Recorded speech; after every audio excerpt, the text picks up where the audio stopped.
अल्लाह के प्यारे हबीब जनाब मोहम्मद रसूलुल्लाह सल्लल्लाहु अलैहि वसल्लम बयान फरमाते हैं, कल क़यामत के रोज़ सबअतुन युदिल्लुहुमुल्लाहु फी दिल्लिही यौमा ला दिल्ला इल्ला दिल्लु।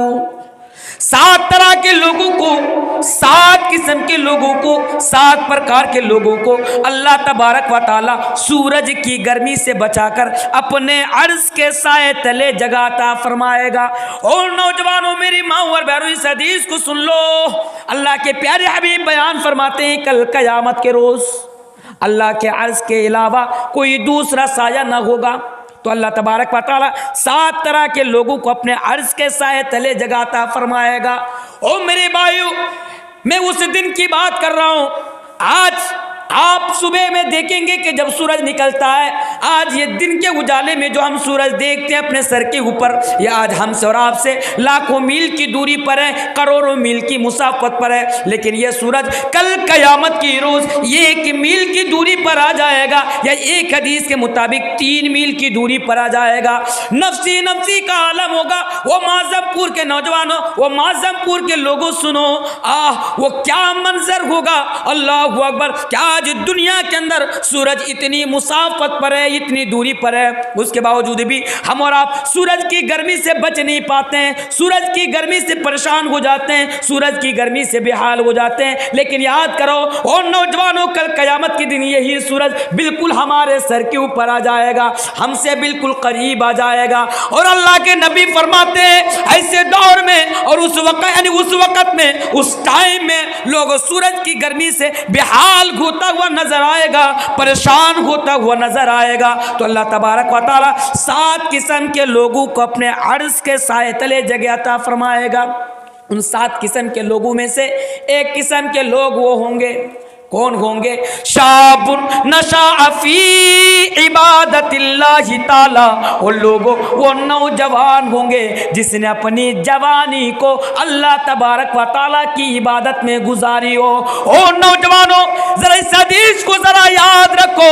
और नौजवानों, और जरा सोचो, क्या कल क़यामत के रोज उन खुश नसीब नौजवानों में क्या तुम भी शुमार होगे? क्या उन क़यामत के रोज जो वो नौजवान सूरज की गर्मी से बचा लिया जाएगा, क्या तुमको वहां पर जगह मिलेगी? नहीं नहीं, अल्लाह माफ करे, हम जैसे और आप जैसे नौजवानों को तो जगह नहीं मिलेगी, क्योंकि आज हमारी जवानी अल्लाह की इबादत को छोड़कर दूसरी जगह गुजर रही है। पर आज हमारी जवानी अल्लाह की इबादत में गुजर नहीं रही है।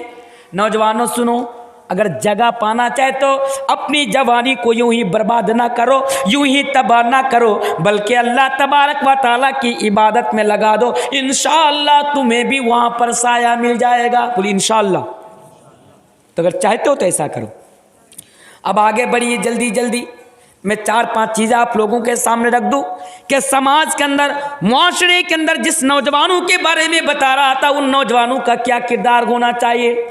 और नौजवानों, अगर समाज को गुनाहों से पवित्र रखना चाहते हो, पाक रखना चाहते हो, तो गांव के अंदर, अपने अपने गांव के अंदर, समाज के अंदर या अपने घर के अंदर तुम्हारा पहला किरदार ये होना चाहिए कि तुम सबसे पहले अपने ईमान की हिफाजत कर लो, अपने ईमान की हिफाजत कर लो। हाँ मेरे भाइयों, मौलाना तनवीर आलम ऐसे दौर में और ऐसे वक्त में अपने ईमान को हिफाजत करने की बात कर रहा है, तुम्हारे ईमान की हिफाजत की बात कर रहा है, जिस दौर में एक एक पैसा के बदले हम अपना ईमान फरोख्त कर देते हैं, एक एक सिक्का के बदले हम अपना ईमान बेच देते हैं। और नौजवानों, सबसे पहले अपने गांव में, अपने घर में, अपने समाज में अपने ईमान की हिफाजत करो। ईमान एक ऐसी दौलत है। वो नौजवानों, तुम्हें क्या मालूम, ईमान तो तुम्हें विरासत में मिला है। और नौजवानों, तुम्हें ईमान की कोई कदर कीमत आज तुम्हारे पास नहीं, ईमान की कोई वैल्यू नहीं। लेकिन ऐ नौजवानों, आज मौलवी तनवीर आलम एक जवान होने के नाते तुम्हें यह पैगाम देकर जा रहा है कि तुम सबसे पहले अपने ईमान की हिफाजत करो। हाँ, मैं ये भी जानता हूँ मेरे भाइयों, मैं राजनीतिक बातें नहीं करूँगा। मैं पहले बहुत क्या करता था, मैं तो पहले इधर उधर की बातें बहुत ज़्यादा क्या करता था। लेकिन आज की डेट में, आज की तारीख में मेरे ऊपर पाबंदी है। मैं ज़्यादा कुछ बोल नहीं सकता मेरे भाइयों, क्योंकि आज उन लोगों की नज़र मेरे ऊपर है। ये जो वीडियो रिकॉर्डिंग हो रही है, बात यहाँ से जाती है, वो लोग इसी फिराक में रहते हैं कि मौलवी तनवीर की ज़बान से बस कुछ निकल जाए और मौलवी तनवीर को भी जर्जीस की तरह अंदर डाल दिया जाए। बात को इशारा से समझो।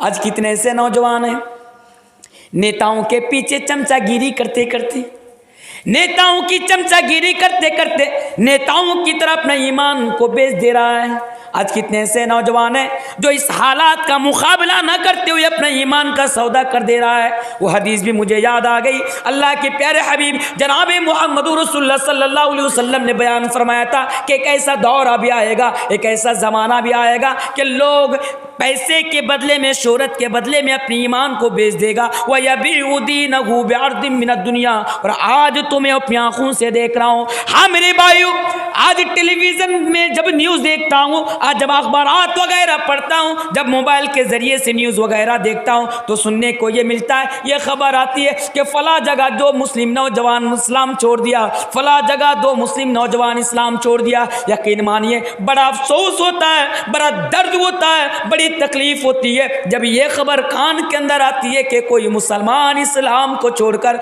दूसरा दीन को एक्सेप्ट कर लिया, दूसरा दीन को स्वीकार कर लिया। और लोगों, इसलिए मैं ये पहला पैगाम तुम्हारे नाम देकर जाता हूं कि तुम्हारा पहला किरदार ये होना चाहिए कि तुम सबसे पहले अपने ईमान की हिफाजत करें, ईमान की हिफाजत करें, अपना ईमान को इतना मजबूत बनाएं, अपना ईमान को इतना मजबूत बनाएं कि अगर तुम्हारा ईमान किसी पहाड़ के साथ टकराए तो पहाड़ रेजा रेजा हो जाए, पहाड़ टुकड़ा टुकड़ा हो जाए, पर तुम्हारे ईमान के ऊपर कोई असर न पड़े। ईमान को इतना मजबूत बना दो। किन की तरह? आइए दो मिसाल मैं आपके सामने रख कर जाता हूँ। ओ नौजवानों, वो मेरे सामने बैठे हुए बुजुर्गों, आप भी सुनो, वो मेरी माँ और बहनों, जहाँ तक मेरी आवाज़ पहुँच रही है आप भी इस बात को सुनो कि अपने ईमान को मजबूत बनाओ। कैसे बनाओ? आइए मैं वो मिसाल मैं आपके सामने रखता हूँ। हज़रत बिलाल हबशी, नाम जानते कि नहीं जानते? हज़रत बिलाल काले कलूटे, रंग का काला, लेकिन दिल का बड़ा साफ, अल्लाह वाला। वो बिलाल मुअज्जिन रसूल, वो बिलाल जब इस्लाम कबूल करते हैं, ईमान ले आते हैं, मेरे भाइयों, हजरत बिलाल को इतना मारा जाता है, हजरत बिलाल को इतना मारा जाता है कि हजरत बिलाल को मारते मारते वो लोग थक जाते हैं और बिलाल से कहते हैं, बिलाल अभी नौजवान है, बिलाल से कहते हैं, ऐ बिलाल तुम अपना ईमान का सौदा कर लो, ऐ बिलाल नबी का साथ छोड़ दो, ऐ बिलाल इस्लाम का साथ छोड़ दो। हजरत बिलाल को मारा जा रहा है और हजरत बिलाल कह रहे हैं, ऐ मक्का के काफिरों, तुम लोगों को जो भी सजा देनी हो दे लो। हजरत बिलाल जब तक जिंदा रहेगा, हजरत बिलाल इस्लाम के ऊपर जिंदा रहेगा। और हजरत बिलाल को लोग मारते जा रहे हैं और हजरत बिलाल की जबान से अहद अहद अहद की सदाएं बुलंद हो रही है। ये है हजरत बिलाल। ओ बिलाल, आज तुम्हारे ऊपर थोड़ी सी मुसीबत आती है, कोई तुम्हारे गर्दन पर अगर आज तलवार रखने की बात भी करता है तो तुम अपने ईमान का सौदा कर लेते हो। और लोगों, हजरत बिलाल की जिंदगी पर नजर डालो। वो हजरत बिलाल मदीने की गलियों में ऊंट के साथ बांधकर हजरत बिलाल को घसीटा जाता था। हजरत बिलाल का जिस्म का चमड़ा यानी छल्ली छल्ली को जाया करता था, लेकिन उसके बावजूद भी हजरत बिलाल ने अपना ईमान का सौदा न किया। और लोगों, आपको कैसे बताएं, तपती हुई रेत के ऊपर, रेत गरम बाली समझते हैं आप लोग? गरम बाली, कभी राजस्थान चले जाना, अल्लाह ने मुझे तौफीक दी। कुछ दिन पहले की बात कर रहा हूँ, यानी लॉकडाउन के बाद की बात कर रहा हूँ। अल्लाह ने मौलवी तनवीर को तौफीक दी, अल्हम्दुलिल्लाह मैं राजस्थान के अंदर एक प्रोग्राम के लिए गया। अभी तो बराबर जाता रहता हूँ, शुरू टाइम में गया था, उस टाइम राजस्थान गया तो वहाँ के लोग कमेटी आए, कहा कि तनवीर साहब आप तो कभी राजस्थान नहीं आए, चलिए आपको घुमा कर लेकर आता हूँ। रेगिस्तान से लेकर गए, काफ़ी दूर वहाँ से लेकर गए। मैं जूता पहना हुआ था, मोजा भी पहना हुआ था, तो मुझे एहसास नहीं हो रहा था कि बाली जो है कितनी गर्म है, रेत कितनी गर्म है, मुझे इस बात का एहसास नहीं हो रहा था। उन लोगों ने कहा कि तनवीर साहब पैर से जूता और मुंजा जुराब खोलकर देखिए, तब आपको एहसास होगा, पता चलेगा। यकीन मानिए, जब मैंने खाली पैर बाली के ऊपर रखा तो ऐसा महसूस हुआ कि मेरा पैर जल गया। तब वो बात याद आ गया, बिलाल कितनी तकलीफ से होंगे। उस बिलाल की जिस्म से कपड़ा निकाल लिया गया, खाली बदन जिस्म के ऊपर कोई कपड़ा नहीं और तपती हुई रेत के ऊपर हजरत बिलाल को लिटा दिया गया और हजरत बिलाल के सीने के ऊपर भारी सा पत्थर रख दिया गया। हजरत बिलाल की पीठ जलती रही, हजरत बिलाल के पीछे का चमड़ा जलता रहा, लेकिन हजरत बिलाल का ईमान न जला। उसके बावजूद भी हजरत बिलाल की यानी जबान से ये आवाज़, ये सदाएं बुलंद होती रही, अल्लाहु अहद अल्लाहु अहद अल्लाहु अहद। यानी हजरत बिलाल ये बताते रहे, उन लोगों में जब तक जिंदा रहूंगा मैं इस्लाम के ऊपर जिंदा रहूंगा, मैं जब तक जिंदा रहूंगा मैं ईमान के ऊपर जिंदा रहूंगा। ऐ नौजवानों, अपना ईमान को बिलाल की तरह मजबूत बनाओ। ओ मेरी माँ और बहनों, आपके लिए भी एक मिसाल में देकर चला जाता हूं। आज आप लोगों का ईमान भी इतना कमजोर है कि आज आप लोग इसी दुनिया के लिए अपने ईमान का जनाजा निकाल देते हैं, बस चंद ही चीजों के लिए, शोहरत के लिए, वायरल के लिए, चंद पैसों के लिए आप भी अपना ईमान का जनाजा निकाल देती है। जरा देखिए हजरत सुमैया को। कौन सुमैया? आप लोगों ने हजरत सुमैया का वाकया तो बारहा सुना होगा, लेकिन मेरे भाइयों, क्या आपने कभी फील किया होगा, क्या आपने कभी ये सोचा होगा कि सुमैया को कितनी तकलीफ पहुंची होगी, सुमैया को कितनी परेशानी हुई होगी? वो सुमैया जवान भी नहीं है, वो सुमैया बूढ़ी है, उम्र रशीदा है, ज़ईफ़ा है, अभी बहुत ज़्यादा उम्र हो गई है, बिल्कुल जिस्म के अंदर कमज़ोरी आ गई है। वो सुमैया को मेरे भाइयों मक्का के काफिरों ने इतना मारा, इतना मारा, इतना मारा, मारते मारते थक जा रहे हैं और सुमैया से कह रहे हैं, ऐ सुमैया, अभी भी तुम्हारे पास टाइम है, अभी भी तुम्हारे पास वक़्त है, अपना ईमान को छोड़ दो, ईमान से बाज आ जाओ, इस्लाम को छोड़ दो, नबी का साथ छोड़ दो। मेरे भाइयों और मेरी माओं और बहनों, जरा गौर करो, वो भी तो आप लोगों की तरह एक औरत थी, वो भी तो आप लोगों की तरह किसी माँ की और किसी बाप की बेटी थी, वो भी तो आप लोगों की तरह बस नाजुक थी। हजरत सुमैया कहती है, मक्का के काफिरों, जो करना है कर लो, पर सुमैया तो इस्लाम से और ईमान से पीछे नहीं हटेगी। ओ मेरे भाइयों, हजरत सुमैया के जिस्म से कपड़ा निकाल लिया गया। बाप यानी हजरत सुमैया का शौहर भी सामने मौजूद, जवान बेटा भी सामने मौजूद। क्या आपने कभी सोचा होगा कि अगर आपको आपके बेटे के सामने अगर आपके जिस्म से कपड़ा निकाल दिया जाए तो आपको कैसा महसूस होगा? मेरे माँ और बहनों, अगर आपके जवान बेटे के सामने आपके साथ भी यह हरकत किया जाए तो आपको कैसा महसूस होगा?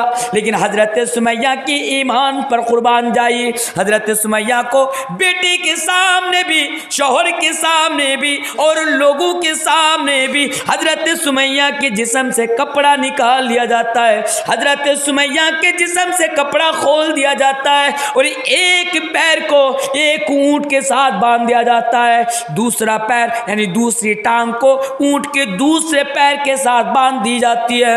ओ मेरे भाइयों, हजरत सुमैया से फिर कहा जा रहा है, कहीं सुमैया अभी भी तुम्हारे पास वक्त है, अभी भी तुम्हारे पास टाइम है, नबी का साथ छोड़ दो, ऐ सुमैया अब ईमान से पीछे हट जाओ। वो सुमैया इतना उस पर जुल्म हो रहा है, इतना मारा जा रहा है, हजरत सुमैया की जबान से फिर भी यह बात निकल रही है कि मक्का के काफिरों, सुमैया तो अपनी जान देना गवारा करती है, लेकिन हजरत सुमैया ईमान से पीछे हटना गवारा नहीं करती।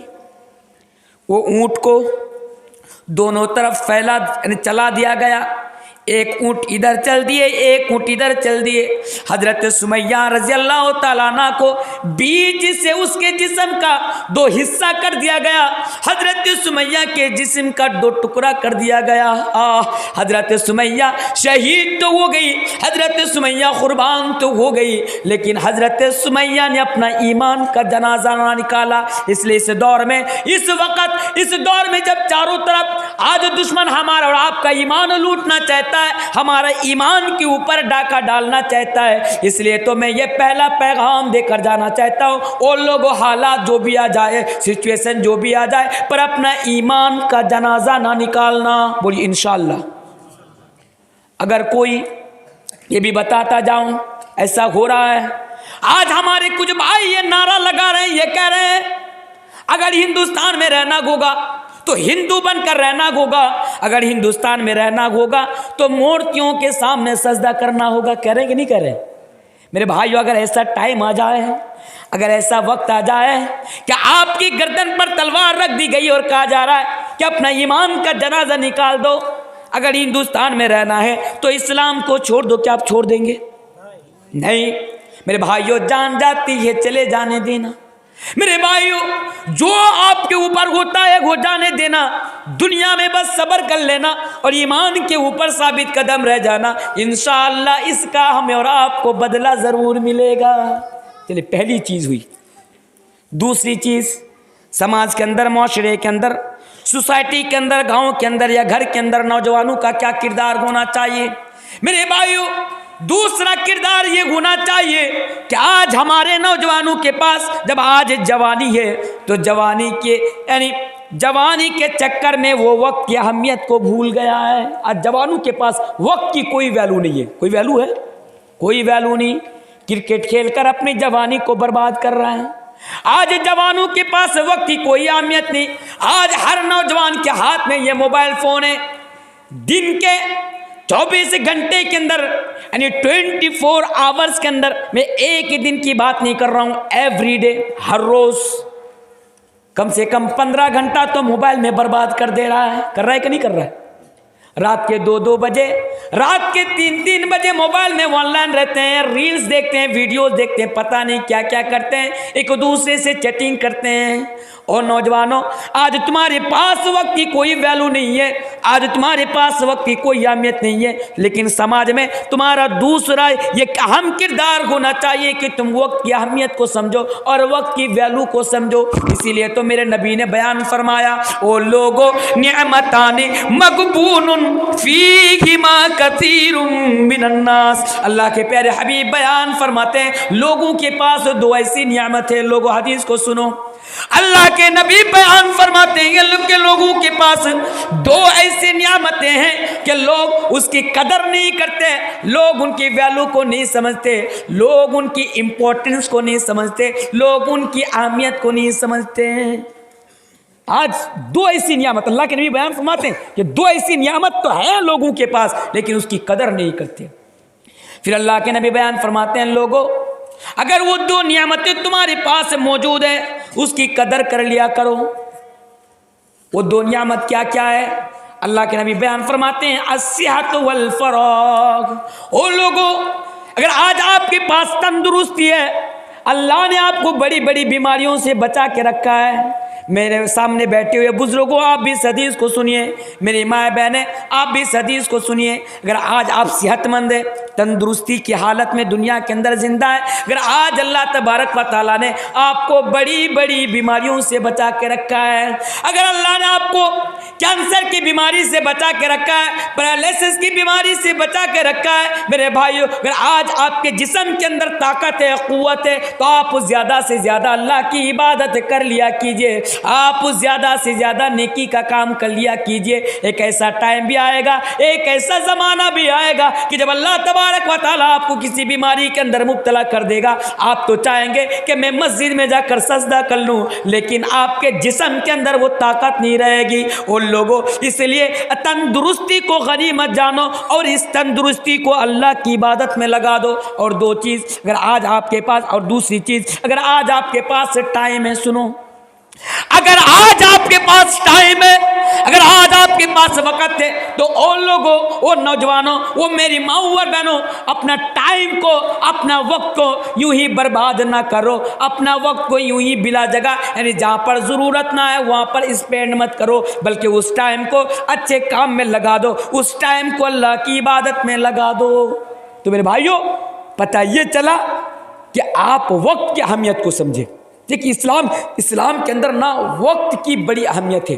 मैं उधर नहीं जाना चाहूँगा आपको लेकर के वक्त की क्या क्या अहमियत है, क्योंकि मैं आपको बस ये इशारा करना था कि अपना टाइम, अपना वक्त चाय की दुकानों में जाकर बर्बाद ना करें। मेरी माँ बहनें, किसी के घर में जाकर अड्डा देकर बर्बाद ना करें, टीवी देखकर, सीरियल। माँ बहनें सीरियल देखती कि नहीं देखती? देखती है, सीरियल तो देखती है, बहुत ज़्यादा सीरियल देखती है आजकल की औरतें। मेरे भाइयों, माँ बहनों से बस इतना कहना चाहूँगा, क्योंकि वक्त कम है और बहुत कुछ बोलना है। सीरियल देखकर, टीवी देखकर, मोबाइल देखकर या इधर उधर की जो फालतू की चीज़ें हैं ना, इधर उधर जाकर अपना टाइम को बर्बाद मत करो, अपना वक्त को बर्बाद मत करो। क्योंकि मैंने पहले ही वो हदीस आपके सामने पढ़ी थी कि कल क़यामत के रोज़ एक एक मिनट के बारे में और एक एक सेकंड के बारे में आपसे सवाल किया जाएगा। चलिए तीसरी चीज़ पर ज़रा गौर करते हैं। और लोगों और नौजवानों, समाज के अंदर, माशरे के अंदर, मोहल्ले के अंदर नौजवानों का ये तीसरा किरदार होना चाहिए। तो तीसरा किरदार क्या होना चाहिए कि वो शर्म व हया की हिफाजत करे। शर्म व हया, आज हम सब बेशर्म बन चुके हैं। आज हमारे नौजवानों के पास शर्म व हया नाम की कोई चीज़ नहीं है। चाहे नौजवान हो, चलिए यहाँ पर बुजुर्ग को भी मिला लेते हैं, यहाँ पर औरतों को भी मिला लेते हैं। ज़रा ईमानदारी के साथ बताना कि आज हमारे पास शर्म व हया नाम की चीज़ बाकी है? आज हमारे पास शर्म व हया नहीं। आज हम सब बेशरम, बाप भी बेशरम, बेटा भी बेशरम, माँ भी बेशरम, बेटी भी बेशरम, बहन भी बेशरम। आज हम सब के सब बेशरम बन चुके हैं मेरे भाइयों। शर्म व हया नाम की कोई चीज़ ही नहीं है। लेकिन वो लोगों याद रखो, शर्म व हया भी ईमान की शाख में से एक, ईमान की शाखों में से शर्म व हया भी ईमान की एक शाख है। अल हया व शोबतुम मिनल ईमान, और लोगों ईमान के शोबे में से हया भी ईमान की एक शाख है। और अल्लाह के प्यारे हबीब जनाब मोहम्मद रसूलुल्लाह सल्लल्लाहु अलैहि वसल्लम बयान फरमाते हैं, जिनके अंदर शर्म व हया नहीं, उनके अंदर ईमान नहीं। यानी शर्म व हया और ईमान दोनों चीज़ें साथ साथ रहती है। फिर से हदीस को सुनिए मेरी मायर बहने, ओ मेरी मायर बहने, आज शर्म व हया का जनाजा निकालने वाली मेरी मायर बहन है, आप भी सुने, आप भी सुने। अल्लाह के प्यारे हबीब ये बयान फरमाते हैं कि शर्म व हया और ईमान दोनों चीज़ साथ साथ रहती है। जिसके अंदर शर्म व हया नहीं, उसके अंदर ईमान नहीं। अगर आपके पास शर्म व हया नाम की चीज़ अगर आज दुनिया के अंदर मौजूद नहीं है, तो मेरे भाइयों ये भी समझ लेना कि आपके अंदर ईमान नहीं है। जिसके अंदर शर्म व हया नहीं, उसके अंदर ईमान नहीं। लेकिन अफसोस कि एक तरफ तो हम और आप मुसलमान बनने का दावा करते हैं, मोमिन बनने का दावा करते हैं, और दूसरी तरफ हम और आप बेशरम बन चुके हैं, बेशरम। आज देखिए हमारे मायर बहनों को देखिए कैसे कैसे डांसिंग वीडियो मोबाइल के ऊपर अपलोड कर रही है। करती है कि नहीं करती है? वो जो मोबाइल में रील्स आती है, रील्स समझते हैं आप लोग? रील्स मोबाइल खोलेंगे ना, 40 सेकंड, 30 सेकंड, 20 सेकंड की जो वो वीडियो वगैरह जो आती है ना, उसको रील्स कहते हैं। तो आज देखिए चंद पैसों के चक्कर में आज सब एक मर्द बस चंद पैसा कमाने के चक्कर में अपनी बीबी के जिस्म से कपड़ा निकाल लेता है और वीडियो बना करके रील्स की शक्ल में, यानी फेसबुक पर हो या यूट्यूब पर हो या इंस्टाग्राम पर हो या ट्विटर पर हो, वहाँ पे जाके अपलोड कर देते। तो मेरे भाइयों ये शर्म व हया की अलामत है, ये शर्म व हया, ये बेशर्मी नहीं है तो क्या है मेरे भाइयों? ये तो यही तो बेशर्मी है। और अल्लाह माफ़ करे, आज हमारे समाज में, इस दुनिया में, अभी के टाइम में जो भी सॉन्ग ट्रेंड पर आता है, आज हमारी माएँ बहनें उसी पर उछल उछल कर डांस करती है और अपलोड करती है। ये भी तो बेशर्मी है ना, ये भी तो बेशर्मी। कुछ दिन पहले जब भी मोबाइल खोलता था, एक गाना बड़ा बजता था, बादाम बादाम दादा काचा बादाम, बजता था कि नहीं बजता था? अभी एक गाना बज रहा, भाई मोबाइल खोलूँ, गाना क्या है? पतली कमरिया। कलिया चौक की बेटियां भी डांस करती है इस पर। जरा देखना, जो लोग फेसबुक वगैरह जो यूज करती हैं उन्हें मालूम होगा कि एक गाना आया पतली कमरिया, ट्रेंड पे। क्या ट्रेंड पर क्यों नहीं आया? हमारे घर के लड़के भी लड़कियां भी इस गाने पर कमर दिखाकर डांस करने लगे। अफसोस तो तब हुआ जाकर कि भाई गाने का बोल है पतली कमरिया और 14 कुंटल की कमर लेकर भी डांस कर रही है और कह रही कि पतली कमरिया। यह हालात है। 2 दिन से एक गाना बड़ा फेमस हो रहा है और हद तो इस बात पर है कि औरतें, हमारे घर की बेटियां बुर्का पहन कर डांस कर रही है। और वो क्या गाना मुझे तो वो याद नहीं है, क्योंकि मैं वो तमाम चीज़ें देखता नहीं हूँ, लेकिन जब भी फेसबुक में आता हूँ वो चीज़ें आती है तो उसको हटा देता हूँ। वो क्या है? लाल पानी ना क्या गाना है अभी, लाल पानी क्या क्या बोलता है। बुर्का पहनकर आज हमारे घर की बच्चियां, आज हमारे घर के बच्चे सब आकर वहाँ पे डांस करते हैं, अरे अपलोड करते हैं। मेरे भाइयों यही तो बेशर्मी है ना, यही तो बेशर्मी है। इसलिए आप लोगों का यह किरदार होना चाहिए कि शर्म व हया को आप लोग बाकी रखें। अगर शर्म व हया आपके अंदर से निकल जाएगी तो ईमान भी आपके अंदर से निकल जाएगा। और मेरे भाइयों, और एक चीज, आज हमारी बहनों के पास तो शर्म व हया नाम की कोई चीज ही, मर्द तो खैर मर्द है, औरतों के पास तो शर्म व हया नाम की कोई चीज नहीं। जरा देखिए, घर से निकलती है कैसा कैसा कपड़ा पहन के निकलती है, ऐसा कपड़ा पहनकर निकलती है कि मेरे भाइयों अगर नजर पड़े तो मेरे भाइयों बड़ा अफसोस होता है ऐसी औरतों को देखकर कि ऐसा मुसलमान घराने की बेटियां जो ऐसा लिबास पहनकर, ऐसा ऐसा लिबास, ऐसा ऐसा कपड़ा पहनकर आज घर से निकलती है, बाजार जाती है, मार्केट में जाती है, शॉपिंग मॉल में जाती है, स्कूल में जाती है। मेरे भाइयों ये सब भी तो बेहयापना है ना। मेरी माएँ बहनें, आपको मालूम है यही तो वो चीज़ है कि जिसके बारे में अल्लाह के प्यारे रसूल जनाब मोहम्मद रसूलुल्लाह सल्लल्लाहु अलैहि वसल्लम ने बयान फरमाया था कि निसा उनका आसियातुन आरियातुन, कि एक ऐसा ज़माना आएगा कि औरतें तो कपड़ा पहनेंगी उसके बावजूद भी नंगी होंगी। अच्छा, कपड़े पहने, आज देखिए ज़्यादा दूर जाने की ज़रूरत नहीं है, आपके गांव में देखिए ना, जब हमारे घर से हमारी बेटियां, किसी और गैरों की बेटियों की बात नहीं, गैरों की बात नहीं कर रहा हूं भाई, हमारे घर की बेटियां जब घर से निकलती है ऐसा कपड़ा पहनकर निकलती है कि उसके जिस्म के अंदर जितनी भी चीजें होती है वो तमाम चीजें नजर आ जाती है। चलिए चौक के अंदर चले जाइए, हजारों मिल जाएंगे। ये कौन लोग हैं ये लोग? ये किसकी बेटियां? भाई हमारी तो बेटियां, हमारी तो बहनें हैं, हमारे घर की कोई तो बेटियां हैं, लेकिन आज इनके पास शर्म हया नहीं। पता नहीं फैशन के नाम पर क्या क्या लिबास, क्या क्या कपड़ा अपने जिस्म के ऊपर चढ़ा लेती है। अल्लाह इन लोगों को माफ़ करे, अल्लाह इन लोगों को सही समझ दे अल्लाह तबारक व तआला इन लोगों को। मेरी माएँ और बहनें, ये फैशन नहीं, ये तो आपकी बेहयापना है जो आप अपने जिस्म के ऊपर फैशन के नाम पर चढ़ाती हैं। ये फैशन नहीं, इस्लाम की नज़र में यही नंगापन है, यही बेहयापना है। इसलिए यह भी पैगाम मैं आप लोगों को देकर जाना चाहता हूं, सबको, जितने भी लोग यहां पर मौजूद है, खुसूसन नौजवानों को यह पैगाम देकर जाना चाहता हूं कि अगर आप आज दुनिया में हैं तो शर्म व हया को बचा कर रखिए, शर्म व हया को बचा कर रखिए, वरना अगर शर्म व हया आपके अंदर से ये चीज़ निकल गई तो आपके अंदर से ईमान भी ऑटोमेटिकली निकल जाएगा। ये तीसरी चीज़ हो गई। अब जरा ये चौथी चीज़ पर जरा गौर कीजिए मेरे भाइयों। समाज के अंदर, गांव के अंदर, मुआशरे के अंदर, मोहल्ले के अंदर हमारे नौजवान भाइयों का चौथा किरदार ये होना चाहिए कि आप औरतों के फितना से आप बचे, खुद को बचाएं। औरत का फितना बड़ा खतरनाक फितना होता है, लेकिन अल्लाह माफ़ करे हम जैसे आज नौजवान इसी फितने के अंदर गिरफ्तार हैं। आज अगर 100 में से 5 नौजवान को निकाल दिया जाए, अगर 100 में से 5 नौजवान को अगर बाहर कर दिया जाए तो मेरे भाइयों 95 नौजवान आपको ये ऐसे मिल जाएंगे जो लोग आज लड़कियों की फितना में गिरफ्तार हो चुका है, प्यार और मोहब्बत के चक्कर में अपनी जवानी को बर्बाद कर रहा है, प्यार और मोहब्बत के चक्कर में अपनी जवानी को तबाह कर रहा है। ओ नौजवानों सुनो, अगर आज आपके पास जवानी है तो सुनो, अल्लाह के प्यारे हबीब जनाब मोहम्मद रसूलुल्लाह सल्लल्लाहु अलैहि वसल्लम बयान फरमाते हैं, फत्तकुद दुनिया वत्तकुन निसा, कि नौजवानों दुनिया के फितनों से भी बचो और औरतों के फितना से भी बचो। दुनिया के फितने से भी बचो। एक तरफ पूरी दुनिया के फितना को रख दिया और एक तरफ बस औरतों के फितना को रख दिया। पता ये चले औरत का फितना बड़ा खतरनाक फितना है। यह फितना हमारा ईमान का जनाजा निकाल सकता है। यह फितना हम और आपको कल क़यामत के रोज जहन्नम के अंदर लेकर जा सकता है। इसलिए नौजवानों, आज की डेट में, आज की तारीख में, आज जो तुम औरतों के पीछे पड़कर अपनी जवानी को बर्बाद करते हो, औरतों के फितना से खुद को बचाओ, खुद को बचाओ। कितने ऐसे नौजवान हैं प्यार और मोहब्बत के चक्कर में पड़े हुए हैं। आज जरा देखिए, जिसके हाथ में भी मोबाइल है, अल्लाह माफ करे मैं सबकी बात नहीं कर रहा हूं, लेकिन अक्सरियत तो यही है कि आज एक नौजवान 3-3, 4-4 और 5-5 गर्लफ्रेंड्स रखता है। बात समझ में आ रही है? गर्लफ्रेंड्स रखते हैं भाई, क्या ही है?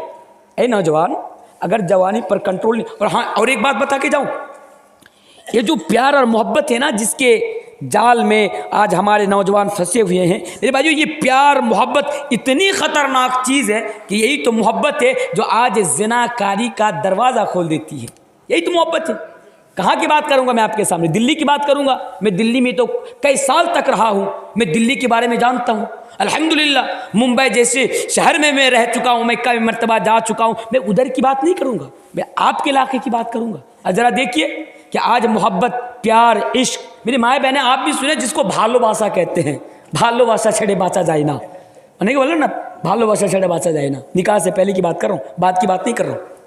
सुनिए, स्कूल, कॉलेज, यूनिवर्सिटी के क्लासरूम से, मदरसों के क्लासरूम से आज ये प्यार मोहब्बत की शुरुआत होती है और किसी ओए होटल के कमरा में जाकर ये प्यार मोहब्बत दम तोड़ देती है।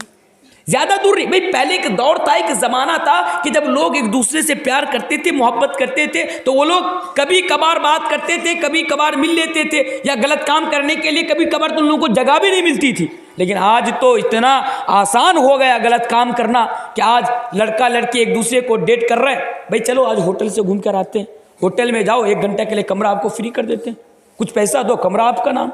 क्या तो मेरे भाइयों, जो मैं समझदारों के लिए इशारा काफ़ी है, जो मैं आप लोगों के सामने खुलकर बताना नहीं चाहता हूँ, बस इशारतन ये बताना चाहता हूँ, ये प्यार, मोहब्बत, इश्क, ये भालोबासा, ये सब छोड़िए मेरे भाइयों। अपने जवानी की हिफाजत कीजिए, अपने ईमान की हिफाजत कीजिए, अपनी शर्मगाह की हिफाजत कीजिए। और हाँ, अगर तुम अपनी जवानी पर कंट्रोल नहीं पा रहे हो, भाई इस्लाम ने तुम्हारे लिए निकाह का रास्ता खोल दिया। भाई जाओ तुम निकाह करो, शादी करो। भाई काहे को किसी लड़की के चक्कर में पड़कर अपना ईमान बर्बाद करो, अपना ईमान तबाह करो। भाई निकाह कर लो, शादी कर लो, क्योंकि इस्लाम ने कहा है कि तुम शादी कर लो। अब ये बताइए, शादी को इस्लाम ने इतना आसान किया, शादी को, निकाह को इस्लाम ने इतना आसान किया कि निकाह करने के लिए इस्लाम ने कोई शर्त ही नहीं रखी कि अगर आप गरीब हैं, आपके पास पैसा नहीं है, आप शादी नहीं कर सकते, तो आप इधर उधर मुंह मार रहे हैं, इधर उधर जाकर अपनी जवानी को बर्बाद कर रहे हैं, तबाह कर रहे हैं, इसको उसको वहाँ लेकर जा रहे हैं। नहीं, इस्लाम ने बड़ा सिंपल तरीके से आपको बताया कि भाई आपके हैसियत के मुताबिक आप मुहर दो और शादी करो, फिर अपनी जवानी पर कंट्रोल पा जाओगे। लेकिन हम ऐसा नहीं करते, क्योंकि आज हमने अपने समाज में, अपने गाँव में, अपने मुआशरे के अंदर एक वजह यह भी है कि निकाह को बड़ा मुश्किल बना दिया है। मुश्किल बनाया कि नहीं बनाया? इसीलिए अल्लाह के नबी ने बयान फरमाया था कि निकाह को इतना आसान करो, निकाह को इतना आसान करो कि ज़िनाकारी मुश्किल हो जाए। लेकिन आज जब हमने निकाह को मुश्किल कर दिया तो ज़िनाकारी का दरवाज़ा ऑटोमेटिकली हमारे लिए ओपन हो गया, ऑटोमेटिकली ज़िना का दरवाज़ा हमारे लिए खुल गया। इसलिए मेरे भाइयों, मेरी माओं और बहनों, नौजवानों, खुसूसन आप लोगों से ये पैगाम देकर जाना चाहता हूँ कि प्यार और का मोहब्बत, ये सब तमाम चीज़ें छोड़ो और सही तरीके से अपनी जवानी, अपनी शर्मगाह की भी हिफाजत करो, अपने ईमान की भी हिफाजत करो। यह आपका चौथा किरदार होना चाहिए समाज को पाक रखने के लिए, मुआशरा को पाक रखने के लिए। अब आइए ज़रा 5वीं चीज़ पर ज़रा गौर कीजिए। 5वीं चीज़, समाज के अंदर, मुआशरे के अंदर हम सब का और खुसूसन नौजवानों का क्या किरदार होना चाहिए? किरदार ये होना चाहिए कि हम सब क्या करें, गंदी फिल्मों से बचें। गंदी फिल्में समझते हैं? आज इस बीमारी में हमारे नौजवान आज इस बीमारी में भी मुब्तला है कि रात के टाइम में गंदी फिल्म देखते हैं। हिंदुस्तान के एक सर्वे के मुताबिक, मैं अपने सर्वे के मुताबिक बात नहीं रख रहा हूँ, हिंदुस्तान के अंदर एक सर्वे के मुताबिक 73%, 73% नौजवान, सिर्फ मर्द नहीं बल्कि लड़कियां भी, 73% मर्द और औरतें रात के टाइम में 11 बजे से लेकर 1 बजे तक के बीच में वो लोग गलत वीडियोस देखते हैं। गलत वीडियोस मतलब समझते हैं? वो वीडियोस जो बगैर कपड़े के मर्द और लड़के होते हैं, मर्द और औरतें जो बगैर कपड़े के होते हैं, ऐसी वीडियो की मैं आप लोगों के सामने बात कर रहा हूं, जिसको पोर्न वीडियो भी कहते हैं या पोर्न सिनेमा भी बोलते हैं, पता नहीं क्या क्या नाम से लोग उसको जानते हैं। तो मेरे भाइयों, कितने नौजवान हैं ऐसा देखते हैं और जब खुद पर कंट्रोल नहीं पाते हैं तो फिर वो हाथ के जरिए से गलत काम करते हैं। हाथ के जरिए से गलत काम करना मेरे भाइयों इस्लाम के अंदर ये हराम है। ऐ नौजवानों, आज ये गंदी फिल्में देख करके, गंदी चीजें देख करके जब तुम खुद पर कंट्रोल नहीं पाते हो और हाथ के जरिए से या किसी और चीज के जरिए से तुम अपनी जवानी का गलत इस्तेमाल करते हो, खबरदार हो जाओ मेरे भाइयों, ये इस्लाम के अंदर जायज नहीं है, ये इस्लाम के अंदर हराम है। तो ये भी किरदार होना चाहिए कि आप गलत चीजें मोबाइल के अंदर आप ना देखें। छठा किरदार, अगर समाज